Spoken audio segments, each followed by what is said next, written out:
ഇന്ന് പശ്ചിമേഷ്യയിലെ ഏറ്റവും വലിയ ശത്രുക്കളായി നേർക്കുനേർ പോരടിച്ചു നിൽക്കുന്ന ഇറാനും ഇസ്രയേലും തമ്മിൽ സ്നേഹവും വിരോധവും മാറി മറിഞ്ഞു വന്ന ബന്ധമാണുള്ളത്. പല ഘട്ടങ്ങളിൽ സഹകരിച്ചും പിന്നീട് തള്ളിപ്പറഞ്ഞും മുന്നോട്ടു പോയ ചങ്ങാത്തം കൊടും പകയായി മാറിയതിന്റെ തുടർച്ചയാണ് ഇന്ന് ലോകം കാണുന്ന യുദ്ധഭീതി. പരസ്പരം അതിർത്തികളൊന്നും പങ്കിടാത്ത രണ്ട് രാജ്യങ്ങൾ തമ്മിൽ ഇത്ര വലിയ ശത്രുത എങ്ങനെയുണ്ടായി? ഒരേ ഒരു ഉത്തരമാണുള്ളത്: പലസ്തീൻ.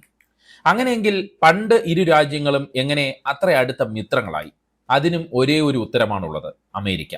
അതായത് അമേരിക്കൻ സൗഹൃദത്തിന്റെ പേരിൽ ഊട്ടിയുറപ്പിക്കപ്പെട്ട ഇറാൻ ഇസ്രയേൽ ബന്ധം രാഷ്ട്രീയ പരിതസ്ഥിതിയിലെ മാറ്റത്തിലൂടെ പൊട്ടിത്തെറിയിലേക്ക് എത്തി. ഇസ്രയേലിന്റെ രൂപീകരണം മുതലുള്ള 8 പതിറ്റാണ്ടുകൾ വൈരുദ്ധ്യങ്ങൾ നിറഞ്ഞ സങ്കീർണതകളാൽ ചുറ്റപ്പെട്ടതായിരുന്നു ഇറാൻ ഇസ്രയേൽ ബന്ധമെന്ന് പറയാം.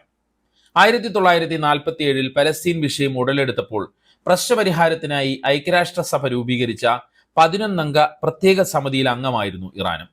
തർക്കമുള്ള പ്രദേശം വിഭജിച്ച് പലസ്തീനികൾക്കും ജൂതർക്കും നൽകാമെന്ന ഐക്യരാഷ്ട്രസഭയുടെ നിർദ്ദേശത്തെ 3 രാജ്യങ്ങൾ അന്ന് എതിർത്തു. അതിലൊരു രാജ്യം ഇറാനായിരുന്നു. തലമുറകളുടെ പോരാട്ടത്തിലേക്ക് ഈ വിഭജനം നയിക്കുമെന്ന് പ്രവചന സ്വഭാവത്തോടെ അന്നത്തെ ഇറാൻ ഭരണകൂടം നിലപാടെടുത്തു.